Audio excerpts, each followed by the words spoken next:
Hello friends, मैं एक बार फिर आ गया और आज के इस सेशन में इस क्लास में हम क्या करने वाले हैं। 6 अप्रैल को जो एग्जाम हुआ था, 6 अप्रैल 2023 को एग्जाम जो हुआ था, वो पेपर को हम लोग डिस्कस करने वाले हैं, एनालिसिस करने वाले हैं। आइए एनालिसिस करते हैं और उनके कॉन्सेप्ट को सीखते हैं। तो स्टार्ट करते हैं पहले क्वेश्चन से। क्वेश्चन को स्टार्ट करते हैं और आगे बढ़ते हैं। पहला क्वेश्चन क्या कर रहा है, ध्यान से सुनिएगा। कर रहा है, a compound is formed by two element X and Y. The element Y form cubic close packed arrangement and those element X occupy 1/3 of the tetrahedral void. What is the formula of the compound. दो element है, एक तो आपके पास x है और दूसरा है हमारे पास y। तो y जो है, ध्यान से देखिएगा, y है वो CCP बना रहा है। क्या बना रहा है? CCP बना रहा है। और जो x है वो टेट्राहेड्रल वायड का 1/3 पार्ट क्या कर रहा है? ऑक्यूपाई कर रहा है। अब कह रहा है कि आप क्या बताइए, फॉर्मूला बताइए। क्या कर रहा है? क्या कर रहा है? फॉर्मूला बताइए, कंपाउंड का फॉर्मूला बताइए। तो देखिए, सीसीपी की सबसे पहले अगर हम बात करें, यहाँ पे सीसीपी की बात करें तो सीसीपी जब निकालोगे तो इसका क्या निकलेगा? इफेक्टिव, क्या निकलेगा? Effective number of atom.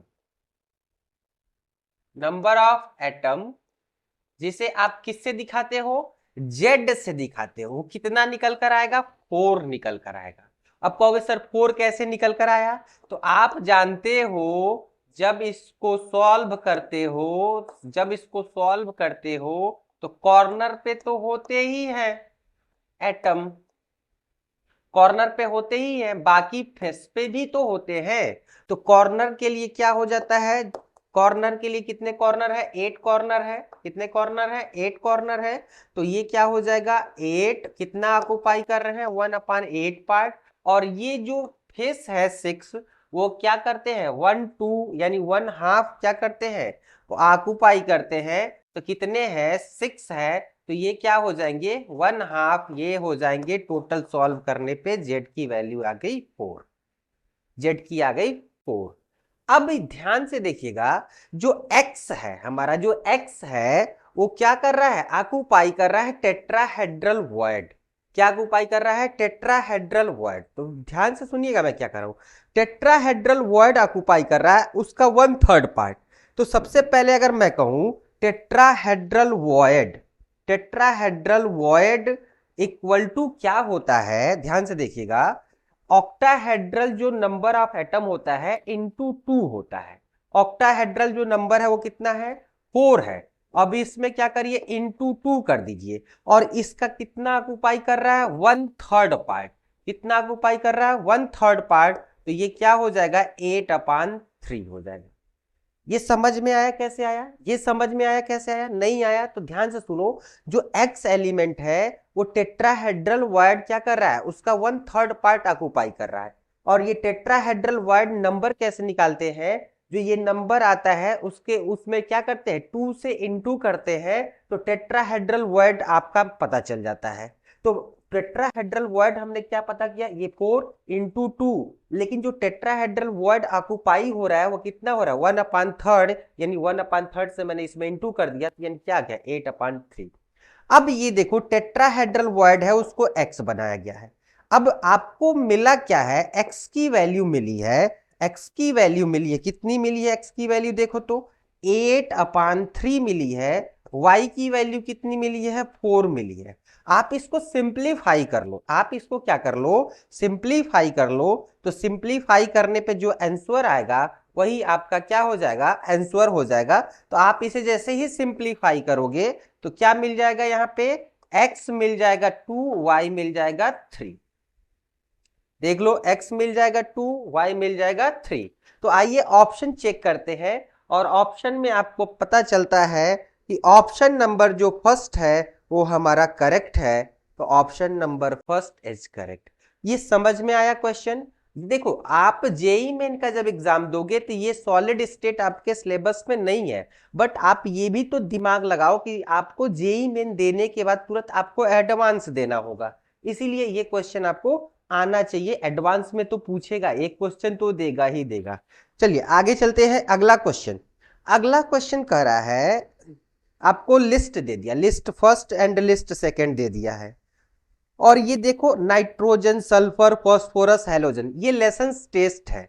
Lessons method से आप इनका डिडक्शन करते थे, लेसन मेथड से क्या करते थे, डिडक्शन करते थे। तो ध्यान दीजिएगा, मैं इसको हटाऊंगा, मैं इसको हटाऊंगा, मैं इसको हटाता हूं। अब देखियो, लेसन टेस्ट से हम क्या करते थे, लेसन मेथड टेस्ट से नाइट्रोजन, सल्फर और फॉस्फोरस, हैलोजन का डिडक्शन करते थे। तो कैसे डिडक्शन करेंगे, तो आपको पर्शियन ब्लू कलर याद आ रहा है, पर्शियन ब्लू कलर याद आ रहा है, जो नाइट्रोजन के बारे में बताता था। किसके बारे में बताता था, नाइट्रोजन का डिडक्शन करने के लिए। तो पर्शियन ब्लू का आपने फॉर्मूला लिखा था, क्या लिखा था, Fe4 लिखा था, और यहां लिखा था Fe, और यहां लिखा था CN6, और यहां पे क्या आया था, थ्राइस। अब ये पर्शियन ब्लू कलर आया था, तो ये किसके डिडक्शन में यूज होता है, नाइट्रोजन के डिडक्शन में यूज होता है, नाइट्रोजन के डिडक्शन में यूज होता है। तो देखो हमारा ए जो ऑप्शन, यानी जो हमारा लिस्ट ए है, वो किससे मैच कर रहा है, थर्ड से मैच कर रहा है, थर्ड से मैच कर रहा है, वेरी गुड। अब कौन कौन है जो थर्ड वाला है, आपका option number 4 is correct, option number 4 is correct. देखो एक ही ए है जो तीसरा से मैच कर रहा है, और वो ऑप्शन नंबर 4 में है। अब कहोगे सर एक ही से हमारा हो गया, हाँ हो गया। अगर और इसके बारे में जानना चाहते हो तो सल्फर की बात करें, तो सल्फर की जब हम बात करते हैं, तो सल्फर का डिडक्शन करने के लिए एक चीज याद आ रहा होगा, सोडियम नाइट्रोपोरोसाइड, सोडियम नाइट्रो, हम लोग क्या लिए थे, नाइट्रोप्रोसाइड लिए थे, जो पर्पल कलर का होता था, जो पर्पल कलर का होता था, ये किसके लिए बनता था, ये हमारा बन जाता था, किसके लिए बन जाता था, सल्फर के लिए बनता था। ध्यान से देखना, तो ये हमारा हो जाएगा, ये हमारा हो जाएगा सल्फर, बी का हमारा हो जाएगा फर्स्ट, बी का हमारा जो हो जाएगा वो हो जाएगा फर्स्ट हो जाएगा, बी का हमारा फर्स्ट हो जाएगा, बी का हमारा फर्स्ट हो जाएगा।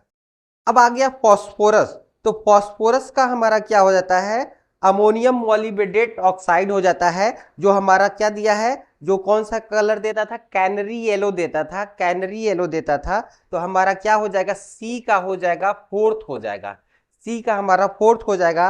अब बाकी हेलोजन का डिडक्शन करना तो आपके बाएं हाथ का खेल है। देखो AgNO3 दिया है, AgNO3 में आप क्या करो, आप NaCl डालो, आपको तुरंत AgCl मिलेगा, व्हाइट कलर मिलेगा। कौन सा कलर मिलेगा, व्हाइट कलर मिलेगा। आप यहाँ पे सोडियम ब्रोमाइड लो और इसके साथ रिएक्शन करवाओ तो AgBr मिलेगा, AgBr मिलेगा, कौन सा कलर मिलेगा, पेल येलो मिलेगा आपको, ठीक है। अगर आप किसके साथ रिएक्शन करवाते हो, सोडियम आयोडाइड के साथ रिएक्शन करवाते हो, सोडियम आयोडाइड के साथ करवाते हो तो AgI मिलेगा, और ये कौन सा कलर देगा, येलो कलर देगा। तो ऑप्शन नंबर 4 इज करेक्ट हो जाएगा, ऑप्शन नंबर 4 इज करेक्ट। चलिए आगे बढ़ते हैं, मैं इसको हटाऊंगा, अगला क्वेश्चन लेता हूं, अगला क्वेश्चन लेता हूं। चलिए इसका ऑप्शन 4 लगा लीजिएगा।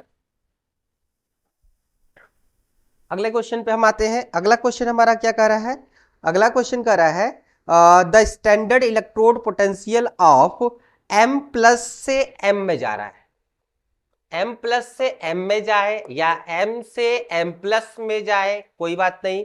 ये किसको शो कर रहा है, रिडक्शन को, ये किसको शो कर रहा है, ऑक्सीडेशन को, कोई बात नहीं। In aqueous solution does not depend on, किस पे डिपेंड नहीं करता है, सब्लिमेशन ऑफ सॉलिड मेटल, अगर सॉलिड को सब्लिमाइन करोगे तो गैसियस स्टेट में आएगा, इस पे डिपेंड करेगा। दूसरे की मैं बात कर रहा हूं, पहला कर रहा है ionisation of solid metal atom. तो देखो आपका ऑप्शन जो फर्स्ट है वही आपका सही हो जाएगा।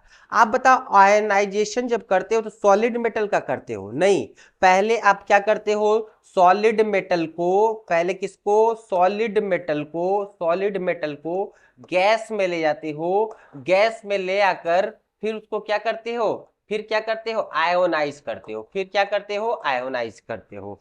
तो आपका answer number first is correct, करा ionisation of solid metal atom, ये डिपेंड नहीं करता, देख लो ध्यान से, क्योंकि उसका आयोनाइज करवाने के लिए उसे पहले किस में ले जाना होगा, गैसियस स्टेट में ले जाना होगा। चलिए आगे बढ़ते हैं, अगला क्वेश्चन लेते हैं। अगला क्वेश्चन कह रहा है पॉलीमर यूज्ड इन ऑर्लोन यूज, कौन यूज होता है, poly acrylonitrile, polythene, polycarbonate, polyamide. तो इसको चेक करते हैं। आपको याद आ रहा होगा एक्रिलोनाइट्राइल हम लोग लेते थे। एक्रिलोनाइट्राइल का फॉर्मूला क्या होता है, ध्यान से देखिएगा। एक्रिलोनाइट्राइल की फॉर्मूला की मैं बात करूं, ये आप पढ़ चुके हो। एक्रिलोनाइट्राइल बोलते हैं इसको, एक्रिलोनाइट्राइल बोलते हैं, एक्रिलोनाइट्राइल। आप इसे पॉलीमेराइज कराओ, इसे जैसे ही पॉलीमेराइज कराओगे तो ये पॉलीमर बनेगा, तो ये बन जाएगा CH2CH आप चाहे CN को ऊपर लिख लीजिए, कोई दिक्कत नहीं है। अब आपका ये बन गया पॉली एक्रिलो नाइट्राइल। देखिए कहीं आंसर दिया है कि नहीं, इसे बोलते हैं एर्लॉन, एर्लॉन बोलते हैं इसे। तो आप देखो दिया है क्या, पॉली एक्रिलो नाइट्राइल। हाँ तो दिया है option number first is correct, option number first is correct, option number first is correct. चलिए आगे चलते हैं, अगला क्वेश्चन लेते हैं। करा the difference between electron gain enthalpy will maximum between. तो इसमें सिंपल सी बात है, आपका ऑप्शन नंबर 2 हो जाएगा, नियॉन एंड Cl।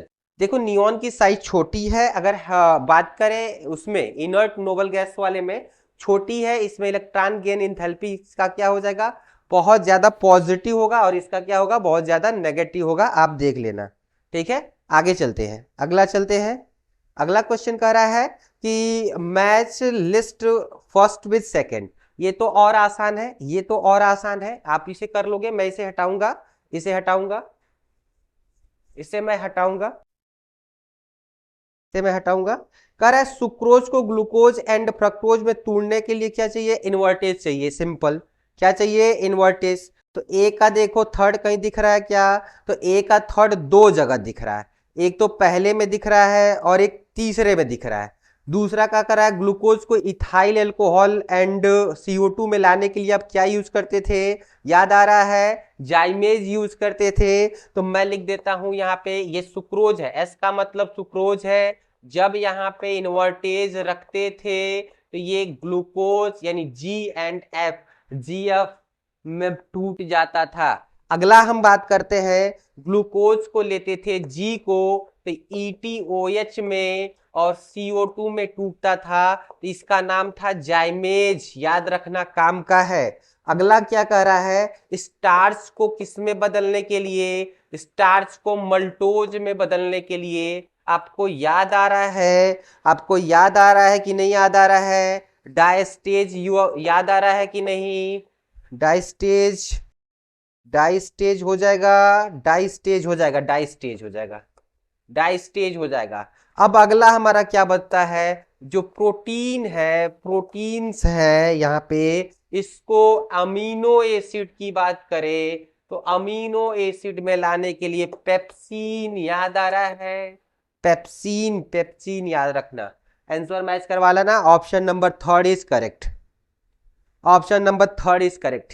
समझ में आ रहा है, आसान है, कोई दिक्कत नहीं है। पेपर अब तो और इजी आ रहा है, ये पहले का पेपर थोड़ा सा टफ है, कोई दिक्कत नहीं, अब और इजी आएगा। चलिए आगे बढ़ते हैं, अगला हम लेते हैं। अगला कह रहा है the possibility of photochemical smoke formation is more at. ये तो सबसे आसान है, इंडस्ट्रियल एरिया में सबसे ज्यादा होता है, industrial area, option number fourth is correct. अगला चलते हैं, अगला कह रहा है the setting time of cement in increased by adding. इसमें जिप्सम लगा लेना, जिप्सम, जिप्सम याद आ रहा है, जिप्सम याद आ रहा है, CaSO4 हाफ H2O को बोलते हैं जिप्सम, हाफ H2O को बोलते हैं, इसके साथ कैल्शियम सल्फेट हाफ H2O के साथ हमको बोलते हैं gypsum, hemi hydrated calcium sulphate को बोलते हैं जिप्सम। और ये क्या करता है, ये क्या करता है आपका थर्मोसेटिंग में, थर्मोसेटिंग करे सीमेंट की सेटिंग में क्या करता है, इनहेंस करता है। आगे चलते हैं, अगला क्या कर रहा है, अगला एसर्शन और रीजन है। एसर्शन दिया है loss of electron from hydrogen atom result in nucleus of 1.5 × 10⁻³ PM size. ये तो सही है। Proton always exist in combined state, ये भी सही है। देखो दोनों सही है लेकिन एक दूसरे को एक्सप्लेन नहीं कर रहे हैं, तो आप ऐसा आंसर लगाइए कि ए एंड बी यानी A and R both are correct but R is not correct explanation of A. तो आप देखिए ऑप्शन कहीं इस तरह का दिख रहा है क्या, option number 4 A and R correct but R is not the correct explanation of A, क्योंकि आर तो ये बता रहा है कि जो प्रोटॉन है जो H प्लस है, H प्लस बोला है ना, हाँ H प्लस है वो कंबाइन स्टेट में रहता है, और ऊपर बता रहा है कि आपका क्या बता रहा है, loss of electron from hydrogen atom result in nucleus of 1.5 into 10 power PM 10 power -3 PM size. अब ये साइज को और ये कंबाइन स्टेट को बता रहा है, तो ये दोनों एक दूसरे को रिलेशन नहीं शो कर रहे हैं, बट दोनों अपनी जगह पे ये सही है। चलिए अगले चलते हैं। अगला क्वेश्चन हमारा क्या कर रहा है, कंपाउंड दे दिया है C14 ये दिया है, हाँ C14H13ON और रिएक्ट कर रहा है HCl के साथ, फिर कुछ फिल्टर करने पे कुछ रेसिड्यू Q मिल रहा है, फिर फिल्ट्रेट करने पे NaOH के साथ ऑयली लिक्विड R मिल रहा है, ठीक है। और आगे क्या दे दिया है, compound P is neutral and Q give effervescence with the sodium bicarbonate, यानी Q जो मिलेगा वो जैसे ही सोडियम बाइकार्बोनेट के साथ करोगे तो वो कुछ न कुछ इफरवेसेंस देगा, CO2 निकालेगा वहां से। While R react with Hinsberg reagent to give solid soluble in NaOH compound P। अब जैसे जो हिंसबर्ग रिएजेंट के साथ R को रिएक्शन करवाओगे और NaOH में डालोगे तो वो सॉल्युबल होगा। तो ये चीजें पता करना है। तो आपको पता है हिंसबर्ग रिएजेंट जो होता है वो हमेशा प्राइमरी और सेकेंडरी एमीन के साथ ही रिएक्शन मिलता है। तो यहां से हमें क्या करना है, ऑप्शन से ही हमें P की वैल्यू आइडेंटिफाई करनी है। तो आइए मैं इसको हटाता हूं और इसके बारे में बताता हूं। देखिएगा ध्यान से देखिएगा मैं क्या कहना चाह रहा हूं यहाँ पे। तो ऑप्शन नंबर फर्स्ट देखा जाए टर्शियरी एमीन है, हटा दीजिए, काम का नहीं है। टर्शियरी एमीन है, काम का नहीं है। तीसरा ऑप्शन देख लो, तीसरा में एमाइड है, काम का नहीं है, हटा दो। तीसरा एमाइड है, काम का नहीं है, हटा दो। चौथा देखेंगे, अभी दूसरे को मैं छोड़ दिया हूं। अगर आप क्या करते हो, चौथे को लेते हो तो चौथे में आपका इफरवेसेंस नहीं मिल पाएगा, यानी सोडियम बाइकार्बोनेट के साथ रिएक्शन नहीं मिल पाएगा, इसीलिए आपका चौथा ऑप्शन भी नहीं होगा। Option number second is correct. क्यों, आइए मैं चीजों को दिखाता हूं। जो ऑप्शन सेकंड दिया है मैं उसको थोड़ा सा लेता हूं और रिएक्शन करवाता हूं। सिर्फ आप चीजों को समझ लो, आपको आंसर पता चल जाएगा। तो देखो ये हमारा बन जाएगा कुछ इस तरह का, हमारा ये बन जाएगा, ये N सेकेंडरी एमीन है, ये सेकेंडरी एमीन है, ये सेकेंडरी एमीन है, और ये हमारा CH3 यहां पे लगा हुआ है। आप इसको जैसे ही HCl से रिएक्शन करवाओगे, तो होगा क्या, यहां से HCl रिएक्शन करवाओ, HCl डाल दो, यहां से HCl डाल दो, तो HCl डालने पे ये तुरंत एक प्रोडक्ट बना देगा, और ये साथ में हीट डालोगे तो ये प्रोडक्ट कुछ बना देगा, कुछ इस तरह का प्रोडक्ट बना देगा। ये मिल जाएगा आपको, ये मिल जाएगा, और साथ में मिल जाएगा कुछ आपको यहाँ पे NH3+ मिल जाएगा। अब कहोगे सर ये प्लस कहां से आ गया, तो ये देखो H प्लस है ना, इसके साथ H प्लस है ना, इसीलिए। अब देखो यहां से हम आगे बढ़े तो आगे हमको क्या देखने को मिल जाएगा, आगे देखें तो आगे हमको मिल जाएगा, इसके साथ तो H2O भी रहता है, ठीक है, ये एक्वस मीडियम में रहता है, ये एक्वस में रहता है तो H2O भी इसका यूज होता है। आगे चलते हैं। अगला हमारा क्या कर रहा है, हमें एक चीज तो मिल गया। अब इसमें कह रहा है कि हम क्या कर ले, हम इन दोनों को क्या करें, ले इनको रिएक्शन करवाओ सोडियम बाइकार्बोनेट के साथ। जैसे ही सोडियम बाइकार्बोनेट, ये एसिड और ये क्या हो गया आपका, ये हो गया बेस, यानी यहां पे CO2 देगा और ये इफरवेसेंस टेस्ट देगा। हमारा इफरवेसेंस टेस्ट तो हो गया, अब आगे कह रहा है एक प्रोडक्ट को आप फिल्ट्रेट करो, जैसे ही इसको फिल्ट्रेट करोगे, तो फिल्ट्रेट करने के बाद आप मान लो NaOH डाल दिए, तो यहां से OH निकल गया, तो ये बन गया एनिलीन, बन गया। ये बन गया एनिलीन, और एनिलीन को हिंसबर्ग रिएजेंट से रिएक्शन करवाओ तो हिंसबर्ग रिएजेंट में क्या हो जाएगा, Cl डबल बॉन्ड और ये हो गया पीएच।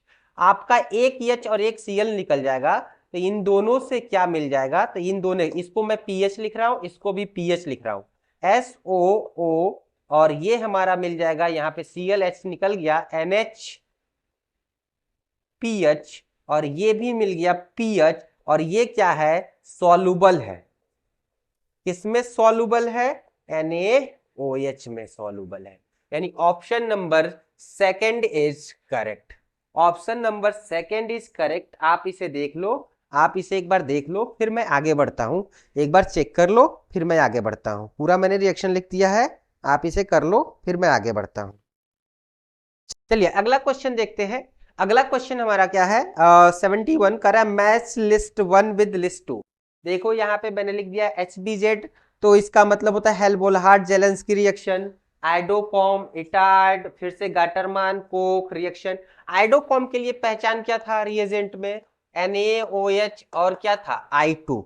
तो आपका बी का हो गया फर्स्ट, तो देखो बी का हो गया फर्स्ट पहले, अभी अब ए को मैं लिखता हूं अभी। अब आते हैं इटार्ड में, सी को देखो, सी की मैं बात करूं, CrO2 समथिंग यूज होता था साथ में कार्बन डाइसल्फाइड, तो सी का हमारा हो जाएगा, मैच करो तो सी का हमारा हो जाएगा सेकंड, सी का हमारा हो जाएगा सेकंड। अब इसी से आपको आंसर पता चल जाएगा। गाटरमान का क्या होता था, CO होता था, साथ में HCl होता था, और एनहाइड्रस क्या होता था, एनहाइड्रस क्या होता था, AlCl3 होता था, और इसमें क्या होता था, Br2 और रेड फॉस्फोरस और साथ में H2O।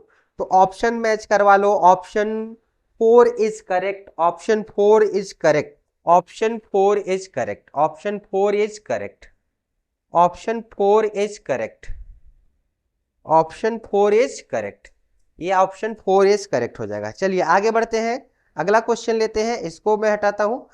अगला क्वेश्चन कर रहा है कि आपके पास एक मोलिक्यूल दे दिया है या एक कंपाउंड दे दिया गया है, और उसका एक बार क्या किया गया है, लिथियम एल्यूमिनियम हाइड्रोजन हाइड्राइड के साथ रिडक्शन करवाया गया है, फिर उसी को क्या किया गया है, एसिटिक एसिड के प्रेजेंस में Br2 से रिएक्शन करवाया गया है। तो आइए मैं इसको हटाता हूं और आगे मैं बढ़ता हूं। चलिए आगे मैं बढ़ता हूं, अगला देखते हैं। ये दे दिया है हमारे पास, एक दे दिया है हमारे पास जो कंपाउंड है, वो कंपाउंड दे दिया है यहाँ पे, ये हमारे पास दे दिया है, ये कंपाउंड दे दिया है NHO,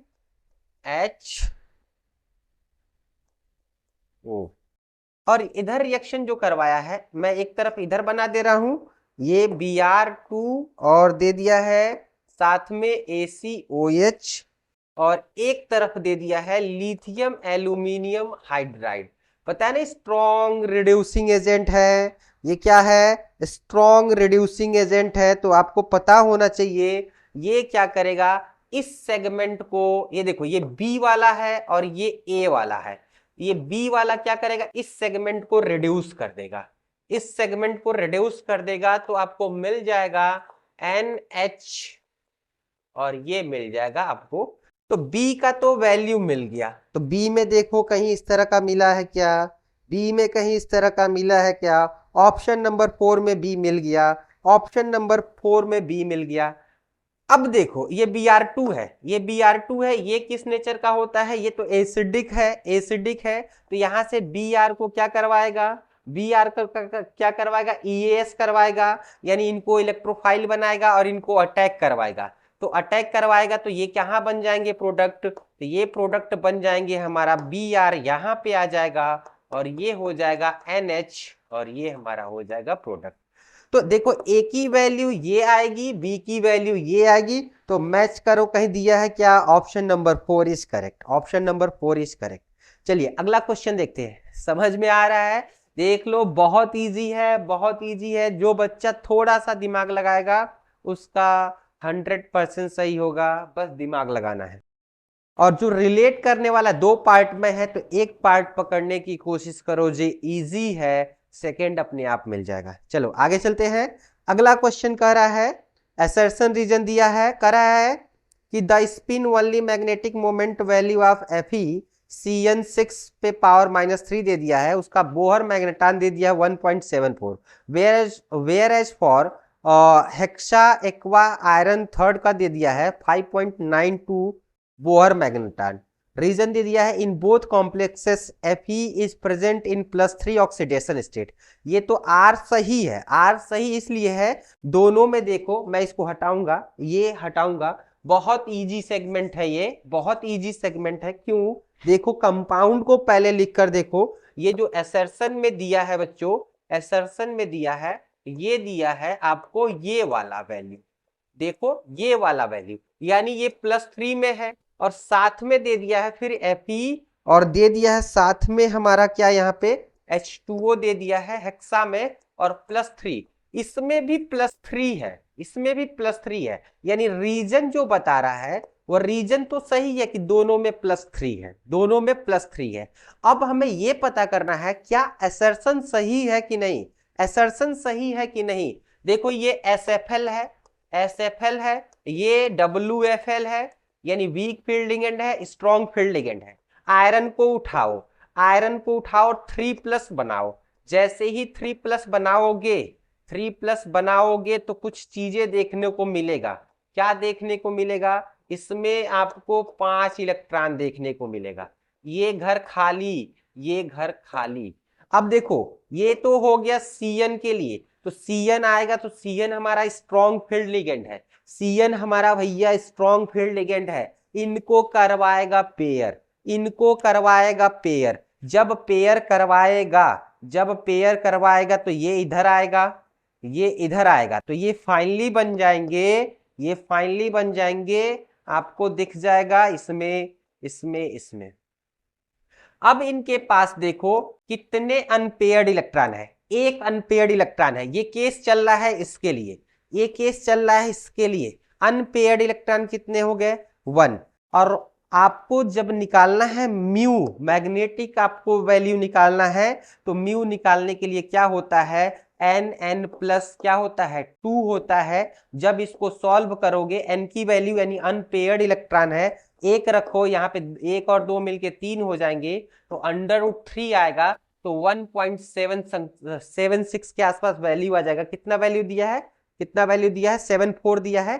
तो ये आपका पहला तो वैल्यू पता चल गया कि इसका जो Bm दिया है, बोहर मैग्नेटान दिया है 1.74, वो सही है। अब हमें ये पता करना है क्या ये वाला सही है, ये वाला सही है। इसमें पेयरिंग नहीं होगा क्योंकि ये वीक फील्ड लिगेंड है, तो इसके पास एनर्जी नहीं होता है कि ये पेयर कर पाए। अब मैं इसको हटाऊंगा, ये वाला हटाऊंगा, और मैं दिखाऊंगा, इसका स्क्रीनशॉट ले लो आप, मैं इसको हटाऊंगा। चलिए मैं चलता हूं आगे। अब मान लीजिए कि ये जब Cn था, ये जब Cn था तब की कहानी है, ये Cn था तब की कहानी है। अब मैं लेने वाला हूं H2O, मैं इसको हटाता हूं। अब देखो H2O लोगे ना, तो एक भी यहाँ पे पेयर नहीं होगा, एक भी पेयरिंग नहीं होगा। H2O इधर एडजस्ट होगा, इधर एडजस्ट होगा, इधर एडजस्ट होगा, ठीक है, इधर जाएगा। तो कितने अनपेयर्ड इलेक्ट्रॉन हो गए? 1 2 3 4 5।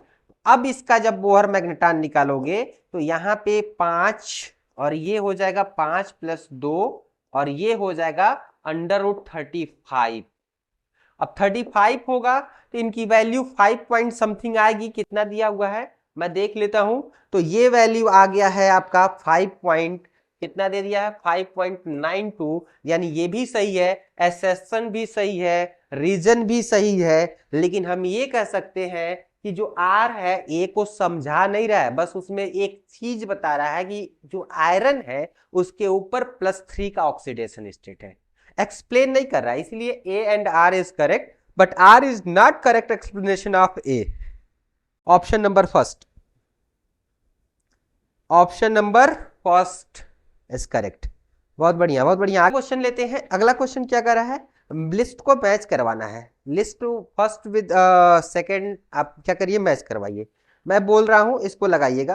कर रहा है विटामिन ए है, विटामिन ए का हो जाएगा जीरो थैलीमा हो जाएगा, जीरो थैलीमा हो जाएगा, थैलमिया हो जाएगा, जीरो थैलमिया हो जाएगा, जीरोथैल्मिया हो जाएगा इसको। और जो दूसरा है बी, थायमीन जो है, थायमीन का हो जाएगा बेरी बेरी, थायमीन का हो जाएगा बेरी बेरी, थायमीन का हो जाएगा बेरी बेरी। स्कॉर्बिक एसिड का हो जाएगा आपका, स्कॉर्बिक एसिड का हो जाएगा आपका स्कर्वी, स्कॉर्बिक एसिड का हो जाएगा स्कर्बिक, स्कर्वी हो जाएगा। और राइबोफ्लेविन का हो जाएगा काइलोसिस हो जाएगा, ठीक है, काइलोसिस हो जाएगा। इसको आप देख लेना, काइलोसिस हो जाएगा, आप इसे कर लेना।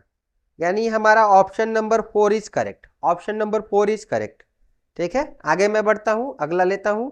अगला क्वेश्चन क्या कर रहा है, which of the following option are correct for the reaction. देखो ये रेडॉक्स रिएक्शन है, दिख रहा है, डिस्प्लेसमेंट दिख रहा है, साफ साफ दिख रहा है, आप इसे तुरंत लगा लो। ऑप्शन नंबर हमारा क्या हो जाएगा, first is correct, option number first is correct. चलिए नेक्स्ट क्वेश्चन बढ़ते हैं। अगला क्वेश्चन हमारा कहता है, क्या देखते हैं अगला क्वेश्चन। अगला क्वेश्चन हमारा क्या है, N2O4 दिया है, उसमें बॉन्ड और लगाना है कि कौन किस में कितना बॉन्ड है। तो लिखो N2O4 का स्ट्रक्चर बनाकर चेक कर लो। तो ये हो जाएगा NO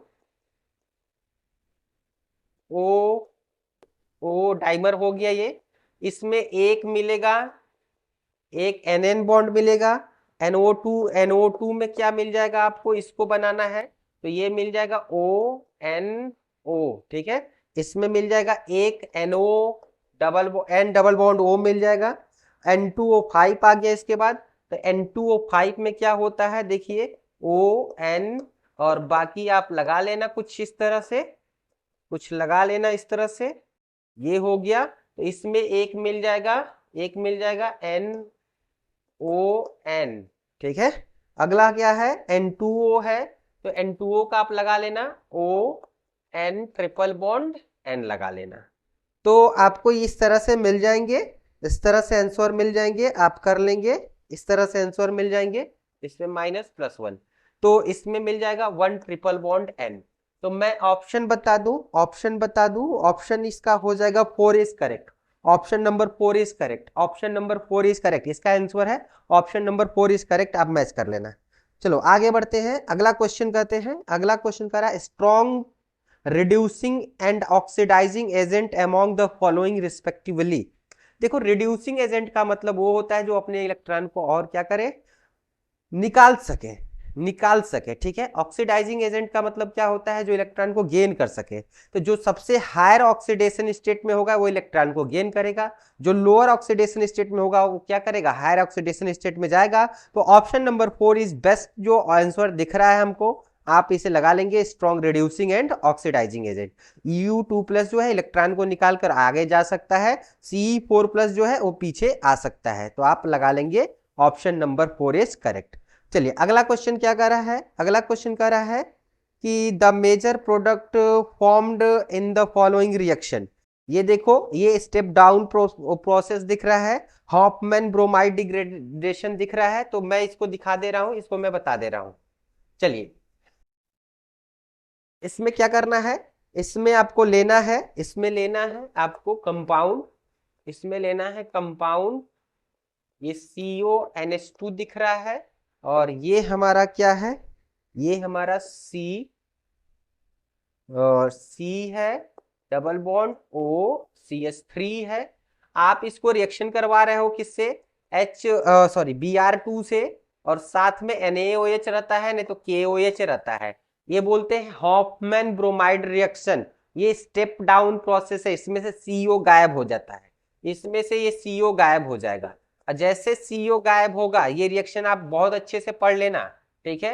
ये CO गायब होने पे ये बन जाएगा NH2, और जैसे NH2 बनेगा, जैसे NH2 बनेगा, इन पे लोन पेयर, और ये OCH3, ये लात मारेगा इनको, लात जैसे ही मारेगा, यहां से H, यहां से ये पूरा सेगमेंट गायब, ये इससे जुड़ जाएगा, फाइनल प्रोडक्ट बन जाएगा कुछ इस तरह से, यूं यूं यूं बन जाएगा प्रोडक्ट, बन गया प्रोडक्ट।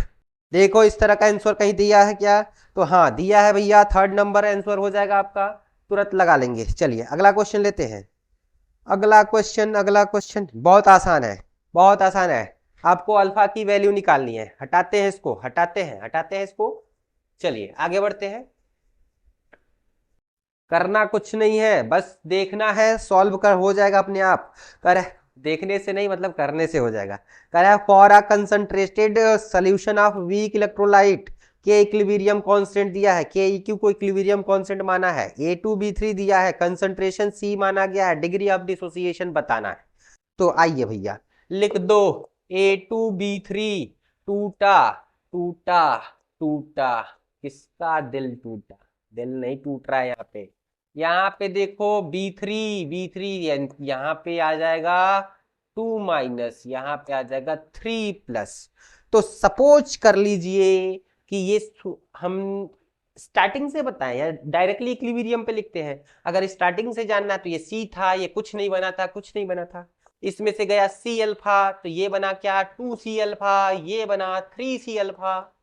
बना बना बना बना बना अल्फा की वैल्यू निकालनी है, कुछ नहीं करना है, कुछ नहीं करना है, सॉल्व कर देना है, बस आंसर आ जाएगा। तो आ जाओ आ जाओ, के क्यू कैसे लिखा जाता है? ए की वैल्यू पे पावर 2, यहाँ पे 3 प्लस है, लगाई दो, कोई दिक्कत नहीं है। 3b स्क्वायर है, 3b पे 2 माइनस है, तो देखो यहाँ पे क्या करो, b लिखो, 2 माइनस ये 3 क्यूब में लगा दो। अब लगा दो नीचे क्या, A2B3 A2B3 A2B3 A2B3 की वैल्यू इतना आ गया। यहाँ से C कॉमन ले लो तो 1 माइनस क्या आ जाएगा, अल्फा आ जाएगा। अल्फा का निगलेक्ट मार दो तो ये क्या हो जाएगा, C बन जाएगा। इसको निगलेक्ट कर दो, नेगलेक्ट कर दो, नेगलेक्ट कर दो तो ये वैल्यू क्या बन जाएगा, C बन जाएगा। इसकी वैल्यू रख दो, A की वैल्यू 2 और ये C अल्फा का क्या बन जाएगा, स्क्वायर बन जाएगा। इसका वैल्यू रख दो, इसका यहाँ पे, तो 3C अल्फा का क्या बन जाएगा, क्यूब बन जाएगा। यहाँ पे क्या बन जाएगा, C, क्योंकि मैंने अल्फा को नेगलेक्ट कर दिया, कहानी खत्म हो गई। तो ये बन गया क्या 4, ये बन गया C स्क्वायर अल्फा स्क्वायर, और ये क्या बन जाएगा 3 3 जा 9, और ये क्या हो जाएगा 27, और ये हो जाएगा C क्यू अल्फा क्यू। देखो भैया एक अल्फा की बात करें, C से एक C को काट दो, यहां से निकाल लो, यहां से निकालोगे तो देखो इसका इंटू करो, इसका इंटू करो, इसका इंटू करोगे तो कितना हो जाएगा 108 108 108 आएगा, 108 आएगा। मैं उसको इधर भेज दे रहा हूं, 108 मैंने इधर भेज दिया। Very good very good. C C 3C और ये कितना हो जाएगा, C पे पावर 4। अब कितना है यहाँ पे अल्फा, देखो तो 2 और 3 5 है, तो इसको इधर भेजोगे तो 1/5, ये अल्फा की वैल्यू आ जाएगी। इतना तो कर ही लोगे, देख लो आंसर मैच कर लो, आंसर मैच कर लो, मैच कर लो मुन्ना, मैच कर लो, मैच कर लो। First is correct, first is correct. चलिए आगे बढ़ते हैं और अगला क्वेश्चन आते हैं। अगला क्वेश्चन हमारा क्या कर रहा है, for a reaction, for a reaction, reaction दिया है, मैं रिएक्शन को लिख रहा हूं, हटाता हूं इसको।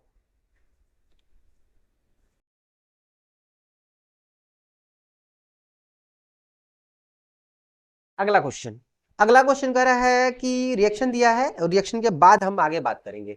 RCH2Br और दे दिया है I माइनस, और बना दिया ए, यहां पे दिया है एसीटोन। एसीटोन क्या है, पोलर अप्रोटिक सॉल्वेंट है, और बना रहा है RCH2I, साथ में Br माइनस निकल रहा है। कहीं ना कहीं ये फील दे रहा है फिंकलस्टाइन रिएक्शन का। वेरी गुड, बहुत अच्छी बात है। कर the correct statement, the transition state formed in the above reaction is less polar than the localised ion. ये तो बात सही है। कह रहा है the transition state formed in the above reaction is less polar than the localised ion. हाँ less polar है, कोई बात नहीं, लोकलाइज्ड आयन से क्या है, लेस पोलर है, कोई दिक्कत नहीं है। पहला ही हमारा पहला ही सही हो जाएगा। दूसरा कह रहा है the reaction occur in acetic acid also. आप समझ रहे हो ना, एसिटिक एसिड क्या है, पोलर प्रोटिक सॉल्वेंट है, आप उसे नहीं लोगे, यानी दूसरा गलत है। तीसरा कह रहा है the solvent use in the reaction solvates the ion formed in rate determining, ये गलत है, सॉल्वेट कहाँ होता है आयन। और Br minus can act competing nucleophile, नहीं नहीं नहीं, ये गलत है। Option number first is correct, option number first is correct, option number first is correct. Clearly आपको दिख रहा है transition state is less polar than free anion. ठीक है, ट्रांजिशन स्टेट क्या होता है, लेस पोलर होता है फ्री एनायन से। Option number first is correct. चलिए अगला क्वेश्चन लेते हैं। अगला क्वेश्चन क्या कर रहा है, अब तो आ गए हम अगले क्वेश्चन पे, और अगला क्वेश्चन कर रहा है the wavelength of electron of kinetic energy दे दिया है 4.50 इंटू 10⁻⁻29 जूल इज, और उसके बाद डैश डैश दे दिया है, डैश डैश दे दिया है इंटू 10⁻⁵ मीटर में दिया है। ठीक है, correct, give the mass of electron, given mass of electron 9 into 10⁻31 kilogram, H की वैल्यू 6.6 इंटू 10⁻34 जूल सेकेंड। तो करना क्या है, डी ब्रॉगली का फॉर्मूला लगाओ, क्वेश्चन सॉल्व कर दो। आपको लेमडा की वैल्यू निकालनी है, तो लेमडा की वैल्यू निकाल दो, लेमडा की वैल्यू निकाल दो। काइनेटिक एनर्जी वाला फॉर्मूला रख दो ना सीधे, काइनेटिक एनर्जी वाला फॉर्मूला रख दो सीधे। क्या पढ़े थे, एच अंडर रूट क्या था 2m/ke, याद आ रहा है।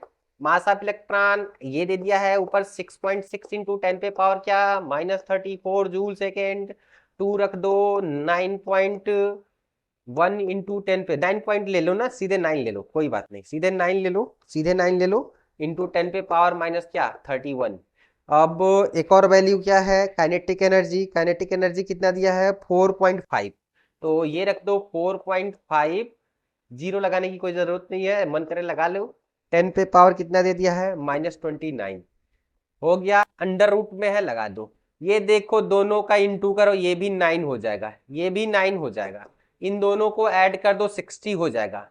6.6 इंटू 10 पे पावर -34, ये इसका इंटू 9 इंटू 9, और ये दोनों ऐड कर दो 10 पे पावर 60, अंडर रूट एक 9 निकल जाएगा, यहां से 30 आ जाएगा, 6.6 और ये इंटू 10 पे पावर -34, और ये हमारा क्या हो जाएगा, ये हमारा क्या हो जाएगा देख लो, ये हमारा हो जाएगा 9, देखो एक सेगमेंट निकल जाएगा, इंटू 10 पे पावर क्या हो जाएगा 30, ये चला जाएगा ऊपर, ये 4 हो जाएगा, और इसको सॉल्व कर लेंगे 6.6, और ये हो जाएगा 9 इंटू 10 पे पावर क्या, ये माइनस में प्लस, और ये हो जाएगा 4। अब जो सॉल्व करने पे आंसर आएगा वही आपका क्या हो जाएगा, आंसर हो जाएगा। तो आप इसे कर लेंगे, ये मैं लिख देता हूं डायरेक्टली, 1 मिनट कैलकुलेट कर लेता हूं। ये सॉल्व करने पे आ जाएगा 7.3 इंटू 10 पे पावर -5 आएगा, 5 आएगा, तो आप जानते हो ना 5 में तो दिया ही ये वैल्यू, इसको अप्रॉक्स में कर लेना तो 7 हो जाएगा, आपका आंसर 7 हो जाएगा, ये तो दिया ही है। चलिए अगला क्वेश्चन लेते हैं, करा है नंबर ऑफ, ध्यान से सुनिएगा, ब्रोमिनेशन करवाया जा रहा है, ब्रोमिनेशन करवाया जा रहा है, कहां पे, इथेन पे।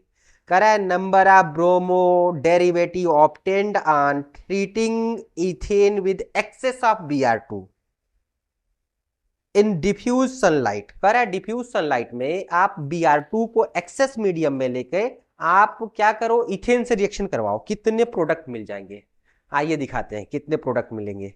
सबके मन में क्या क्या आता है विचार देख लेते हैं, देख लेते हैं, देख लेते हैं, बहुत आसान है, बहुत आसान है, ले लो ले लो, सारे ले लो, ये ले लो, CH3 CH2 नहीं CH3 लिखते हैं,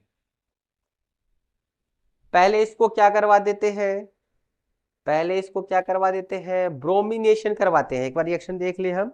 हाँ ठीक है, बहुत बढ़िया बहुत बढ़िया, तो आपको मिल जाएगा Br, मोनो हमने करवाया पहले बार में मोनो, फिर मैंने दूसरे बार में इसको क्या करवाया, एक्सेस में है ही ये मोनो सब्स्टिट्यूट करवाया, अब डाई सब्स्टिट्यूट करवाते हैं, डाई मतलब 2 H हटाकर सब्स्टिट्यूट करवाते हैं, तो Br Br एक ये मिलेगा, दूसरा क्या मिल जाएगा, ये विसिनल पे है और ये जेमिनल पे है, 2 प्रोडक्ट ये हो गए, 2 प्रोडक्ट ये हो गए। अब हम क्या करवाते हैं, ट्राई करवाते हैं, क्या करवाते हैं, ट्राई करवाते हैं, तो कुछ और बनने वाला है क्या, कुछ और बनने वाला है क्या, ट्राई ब्रोमिनेशन करवाते हैं, तो ट्राई ब्रोमिनेशन करवाइए भैया, ट्राई ब्रोमिनेशन करवाइए, तो Br Br एक और प्रोडक्ट मिल जाएगा हमारा Br ये तो ट्राइब्रोमिनेशन हो गया। 2 2 4 एक 5 प्रोडक्ट मिल गया, 5 प्रोडक्ट मिल गया, 5 प्रोडक्ट मिल गया, 5 प्रोडक्ट मिल गया। ये हमारा डाई था, ये था हमारा ट्राई। अब चलते हैं आगे, आगे चलते हैं। फिर Br2 लो। अब आपको करवाना है, ये ट्राई हो गया ना, टेट्रा करवाओ। तो टेट्रा के केस में क्या मिल जाएगा? Br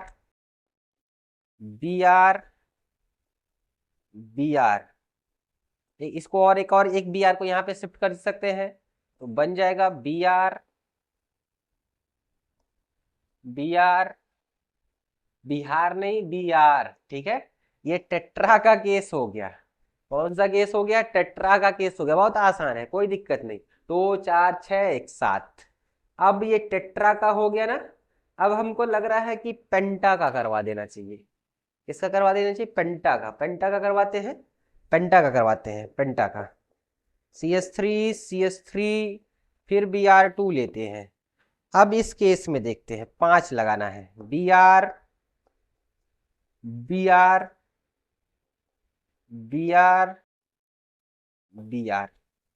पेंटा का केस हो गया।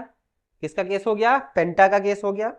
एक और केस बनेगा इसका, हेक्सा का केस ले लेते हैं। CH3 अब केस बनेगा क्या?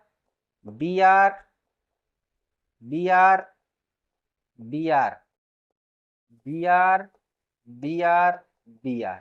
1 2 4 2 4 हो गया, 2 6 2 8 और 1 9।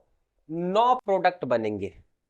आंसर आपका 9 हो जाएगा, आंसर आपका 9 हो जाएगा। कर लेना। चले चले चले, ये हेक्सा का था और ये पेंटा का केस था। अगला क्वेश्चन लेते हैं। अगला क्वेश्चन बस पढ़ना है, आपका आंसर पता चल जाएगा। मैं इसको हटाऊंगा, इसको मैं हटाऊंगा। कर लो जल्दी कर लो। चलो हटाते हैं।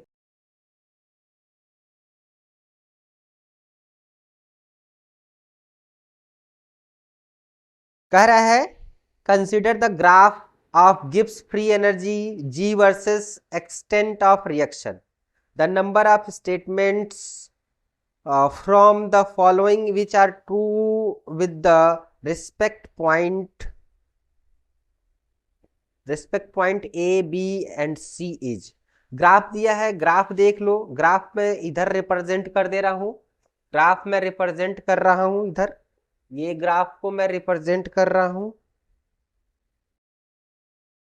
ये B है, ये C है, ये पॉइंट A है, ये G है, गिब्स फ्री एनर्जी है, एक्सटेंट ऑफ रिएक्शन है, एक्सटेंट ऑफ रिएक्शन है। वेरी गुड, बहुत बढ़िया। कह रहा है इसमें देखो, reaction is spontaneous at A and B।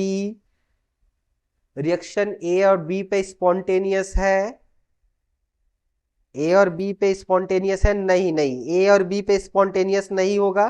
Spontaneous होने के लिए क्या होना चाहिए?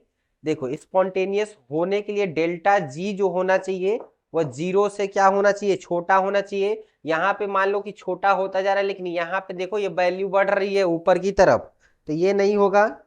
फॉर इक्विलिब्रियम के लिए क्या होना चाहिए? इक्विलिब्रियम के लिए डेल्टा G की वैल्यू आपको पता है ना क्या होना चाहिए।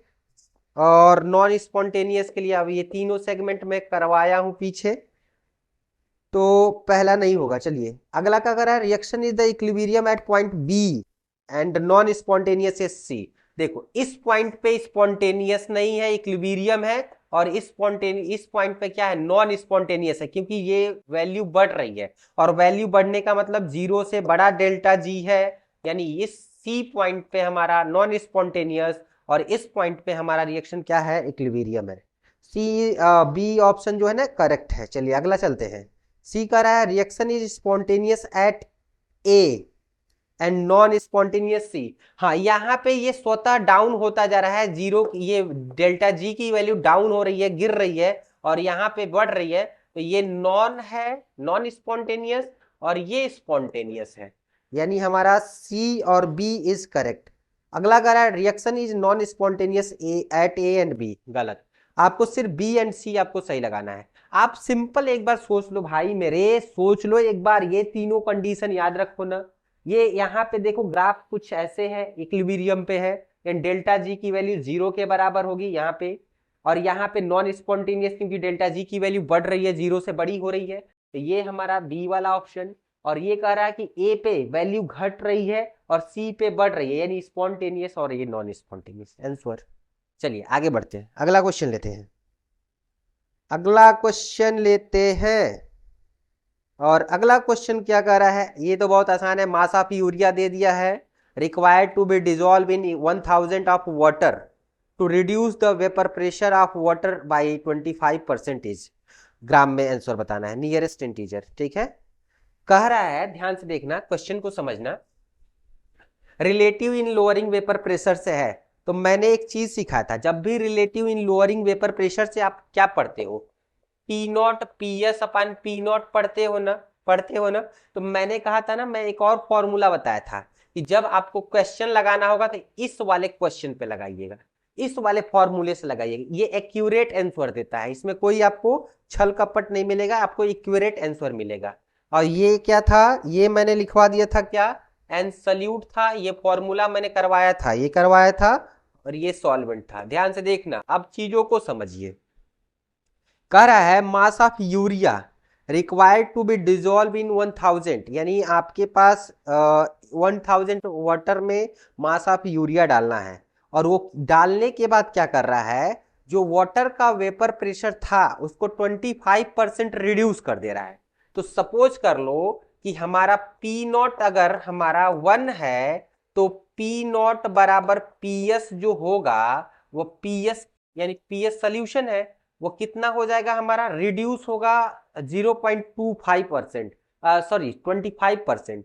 तो ये वैल्यू कितना हो जाएगा पीएस का, 75, 0.75। देखो 25% रिड्यूस हुआ कि नहीं हुआ, 25% रिड्यूस होने का मतलब इसकी वैल्यू क्या हो गई, पीएस बराबर पी नॉट हमारा क्या हो गया, 0.75 हो गया। ठीक है, आपको कुछ नहीं करना है, वैल्यू रख लेना है।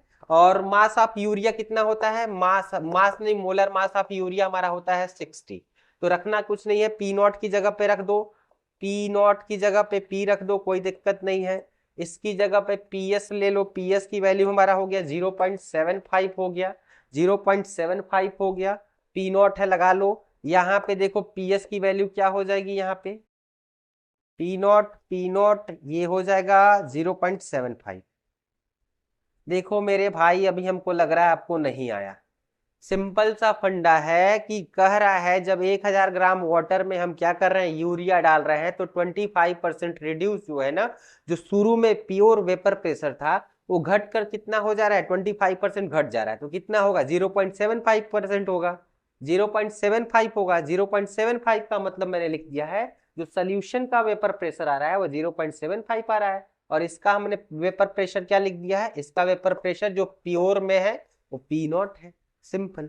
तो आपको फॉर्मूला पता है।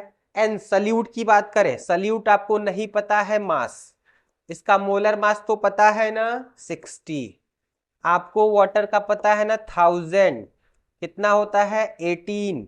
आप मास निकालो यहां से सॉल्व करके, मास निकालो 111 आ जाएगा आंसर ग्राम में। ठीक है, सॉल्व कर लो, बहुत इजी है। आपको अगर ना आए, देखो ना आए तब की मैं बात कर रहा हूं।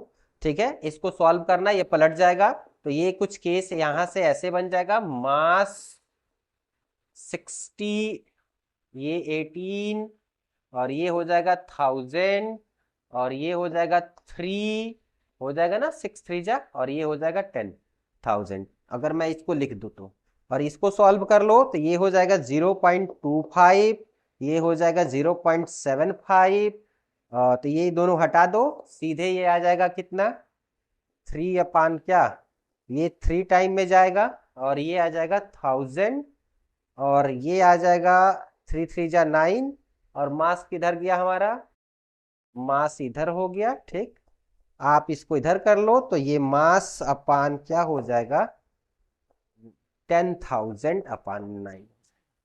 सॉल्व करो, 111 समथिंग आएगा। ठीक है, देख लेना। चलो अगला क्वेश्चन लेते हैं, अगला क्वेश्चन लेते हैं। हाँ, ये हो गया। अगला क्वेश्चन तो बहुत इजी है, देख लीजिए, मैं आगे बढ़ता हूं, अगला क्वेश्चन लेता हूं। अगला क्वेश्चन, मैं इसको हटाता हूं।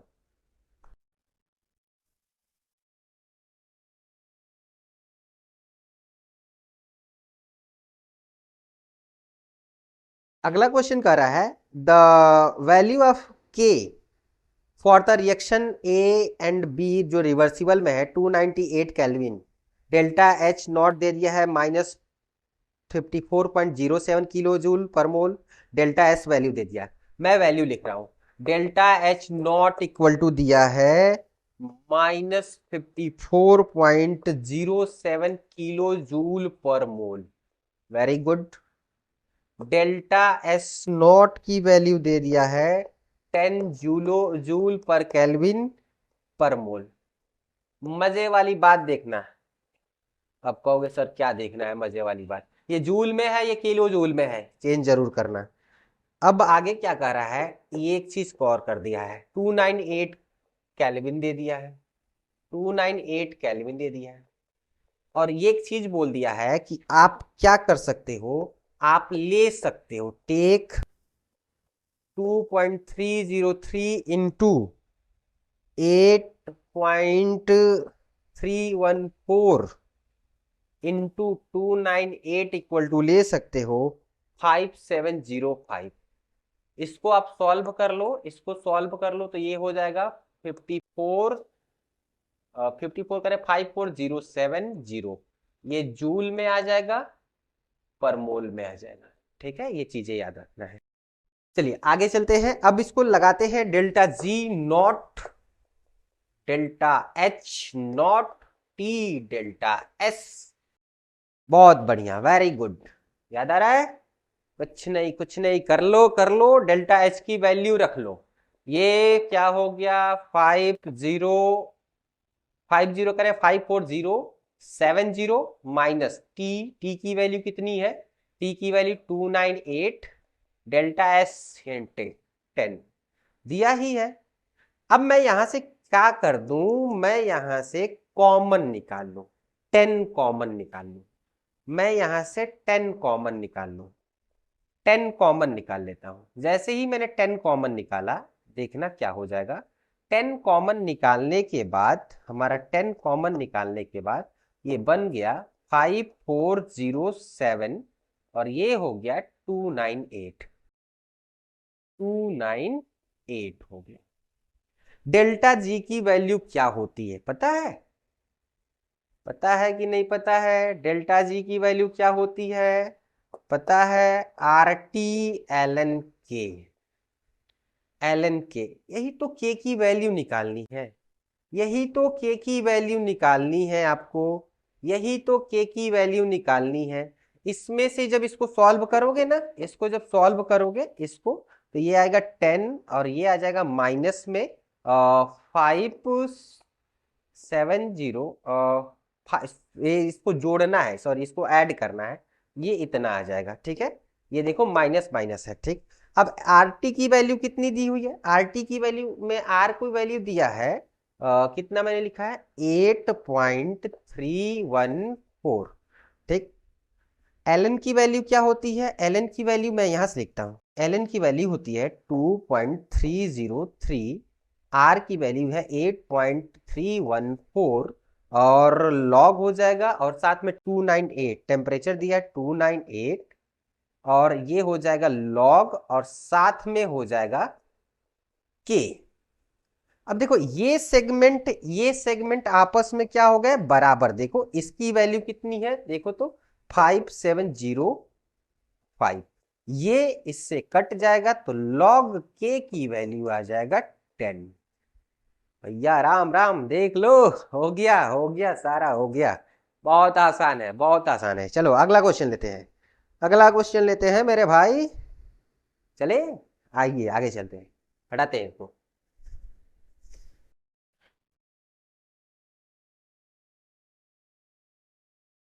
तो अगला क्वेश्चन कह रहा है the number of species from the following which have square pyramidal.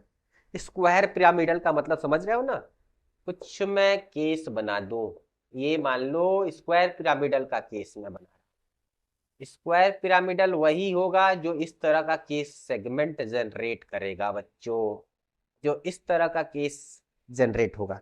तो पहला दिख रहा है PF5, तो PF5 से ट्राइगोनल बाई पिरामिडल हटा दो, कुछ केस इस तरह बनता था, कुछ केस इस तरह बनता था, हटा दो इसको।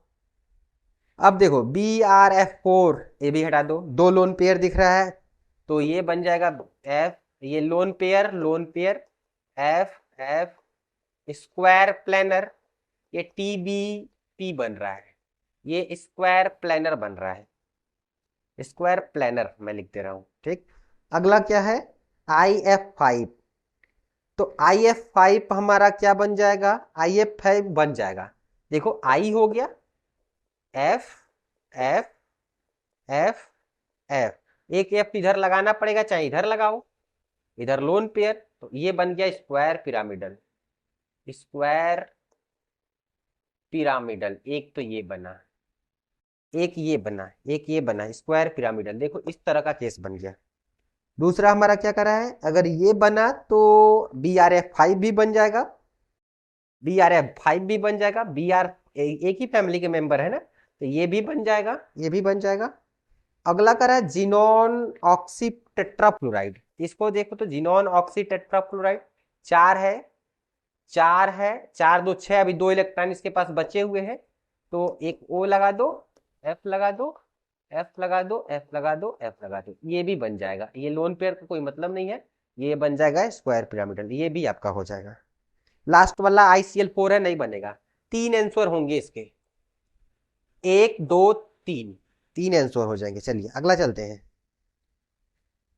अगला क्वेश्चन कर रहा है number of एम्बीडेंटेड ligand in representative metal complex. एम्बीडेंटेड ligand आपको बताना है, ठीक है, तो आपको कौन कौन दिख रहा है इसमें एम्बीडेंटेड लिगेंड, SCN दिख रहा है, और क्या SCN दिख रहा है, और क्या, तो SCN कितना है 4 है, आंसर 4 हो जाएगा। एम्बीडेंटेड लिगेंड समझ रहे हो ना, दोनों साइड से क्या कर सके हैं, लोन पेयर दे सके हैं, लेकिन एक बार में एक ही दे, ठीक है, तो SCN कितना है 4 है, तो 4 एम्बीडेंटेड लिगेंड हो जाएगा। अगला क्वेश्चन क्या कर रहा है, for the adsorption of hydrogen on platinum the activation energy is 30 kilo joule per mole, and for the adsorption of hydrogen on nickel the activation energy is 41.4 kilojoule per mole. The logarithm of the ratio of the rates of chemisorption on equal areas of the metal at 300 Kelvin is given, दे दिया है Ln 10 equal to 2.3, R equal to दे दिया है 8.3 joule पर kelvin पर मोल। तो देखो बहुत आसान है, आर्हेनियस का इक्वेशन पढ़े थे, आर्हेनियस का इक्वेशन पढ़े थे, तो आइए उसको लगाते हैं और देखते हैं। वैल्यू देख ले क्या क्या दे दिया है, वैल्यू दे दिया है, देखो पहले आर्हेनियस का इक्वेशन लिखो, AE पे क्या था, ये क्या था EA अपान क्या था RT था, ये याद आ रहा है। दो एक्टिवेशन एनर्जी दिया है, एक निकेल के लिए दिया है और एक प्लेटिनम के लिए दिया है, दोनों हाइड्रोजन जब एब्जॉर्ब हो रहा है, एक पर निकल पे और एक बार प्लेटिनम पे, ठीक है। अब आप एक बताओ, एक K1 बनाओ, पहले एक K1 बनाओ और ये बन जाएगा EA और ये बन जाएगा RT, तो ये एक्टिवेशन एनर्जी फर्स्ट बना लेना, फिर लिखो K2, फिर लिखो A, फिर लिखो EA2 और फिर लिखो RT, ठीक है। दो एक्टिवेशन एनर्जी तो मिल ही गया, अब इन दोनों को रिलेट कर दो, जैसे ही रिलेट किया जाएगा, जैसे ही रिलेट किया जाएगा तो कुछ न कुछ तो वैल्यू निकल कर आएगा, कुछ न कुछ तो वैल्यू निकल कर आएगा। क्या निकल कर आ जाएगा हमारा, हमको लग रहा है EA1, ठीक है, EA1 और ये हो जाएगा EA2 अपान क्या हो जाएगा RT, लॉग लगा लो, लॉग लगा लो, लॉग लगाओगे तो लॉग लगाने पे ln लेना होता है, तो ln के साथ हम लॉग ले रहे हैं सीधे, यहाँ पे 2.3 लगा लेंगे, कोई दिक्कत नहीं है, तो लॉग ले लेते हैं, लॉग K2, मैं इसको हटा दूं, K2 K1, ठीक है, और यहाँ पे हमारा हो जाएगा, ये हट जाएगा, और ये हमारा आ जाएगा EA1 माइनस EA2 और ये हो जाएगा 2.3 RT। करना क्या है, E1 EA2 पता है, रख लो, आंसर आ जाएगा। रख लो, इतना भी हम ही करेंगे, इतना भी हम ही करेंगे। कर लो कर लो कर लो। कितना कितना दिया था, 41 पॉइंट क्या था वैल्यू, 4 माइनस 30। अब देखो, एक था जूल में, एक था किलो जूल में, तो अब किलो जूल में है नीचे वाला, जूल में है ऊपर वाला, तो दोनों को मैनेज करना पड़ेगा कि नहीं। देखो यहाँ पे रखोगे तो जूल वाला केस आएगा, जब आप गैसियस कांस्टेंट की वैल्यू रखोगे तो जूल में आएगा, और ऊपर किलो जूल में दिया है, तो आप इसमें क्या करना, 1000 से इंटू कर लेना और इनकी वैल्यू रख लेना 2.3, और ये हो जाएगा 8 पॉइंट क्या 3 इंटू 300। सॉल्व करने पे 1.9 आपका आंसर आ जाएगा। लगभग ये किसके बराबर है, 2 के बराबर है। चलो अगला क्वेश्चन लेते हैं। If 5 mole of BaCl2 mixed with 2 mole of Na3PO4 the maximum number of mole of Ba3PO4 का होल ट्वाइस फॉर्म्ड इज। तो ये तो रिएक्शन पे डिपेंड है, इसको कर लो, मैं फिर अगला रिएक्शन बताता हूं, इसको कर लो। चलो आगे बढ़ते हैं। आसान है, बहुत आसान है। कितना आसान है तो देखिए, ये यूं लगाओ, पहले तो BaCl2 लिखो, BaCl2 ले लो, रिएक्शन करवाओ Na3PO4 के साथ। अभी कहानी आपको पता चल जाएगा, तुरंत पता चल जाएगा। तो बनेगा Ba3PO4 का होल ट्वाइस और साथ में NaCl निकल जाएगा। अब इसको बैलेंस किया जाए, इसको बैलेंस किया जाए तो बैलेंस कर लो, तो इसको बैलेंस कर लो तो Ba कितना है 3 2 2 बैलेंस है, ठीक है। तो बैलेंस है, तो अब देख लो, अब कह रहा है कि इसका 5 मोल लो, इसका 2 मोल लो। तो ये तो चाहे आप इसको 5 ले लो चाहे इसको 10 ले लो, जब तक ये वैल्यू नहीं बदलेगा और ये दोनों साथ में नहीं बदलेंगे तब तक आपका क्या होगा, आंसर हमेशा 1 मोल ही आएगा। आप ये 10 मोल ले लो और ये 2 मोल रहेगा, तब भी ये 2 मोल 3 ही मोल से रिएक्शन करेगा, यानी आपका आंसर क्या होगा, 1 मोल प्रोडक्ट बनेगा। 1 मोल प्रोडक्ट बनेगा, 1 मोल प्रोडक्ट बनेगा। ये 3 रहेगा, 2 रहेगा तब भी 1 मोल, ये 10 रहेगा 2 रहेगा तब भी 1 मोल, ये 20 रहेगा ये 1 रहेगा तब 2 रहेगा तब भी 1 ही मोल, क्योंकि ये लिमिटिंग रिएजेंट और ER रिएजेंट यानी एक्सेस रिएजेंट वाला केस है। चलो अगला केस लेते हैं, लास्ट वाला। करा in ammonium phosphomolybdate the oxidation state. तो फॉर्मूला इसका अभी जो हम लोग सल्फर का टेस्ट कर रहे थे ना, सल्फर फॉस्फोरस, सल्फर का ही टेस्ट कर रहे थे शायद, 1 मिनट, हाँ सल्फर का ही टेस्ट कर रहे थे या फॉस्फोरस का, जो मोलिबेडेट ऑक्साइड वाला जब केस था वही है। तो ये केस जो बनता है यहाँ पे, ये केस जो बनता है PO4 और ये होता है 10MO, ये मोलिबेडेट हो गया, ऑक्सीजन लग गया इसके साथ, तो ये आप निकाल लो। तो आप ये तो डॉट वाले कुछ चीजों को हटा लो, इतना ले लो, MoO3 ले लो, तो इसका आपको मिल जाएगा +6 ऑक्सीडेशन स्टेट, आंसर आपको मिल जाएगा +6। आज के इस क्लास में हमने क्या कर लिया, हमने कर लिया जेईई मेन अप्रैल में जो हुआ था, 2023 को एग्जाम हुआ था, उसको हमने खत्म कर लिया। अब इसके बाद हम क्या करेंगे, अगला पेपर लेकर आएंगे, और अगला पेपर हमारा क्या होगा, 22 का होगा, ठीक है। तो ओके बच्चों, आज के लिए इतना ही, बाय बाय।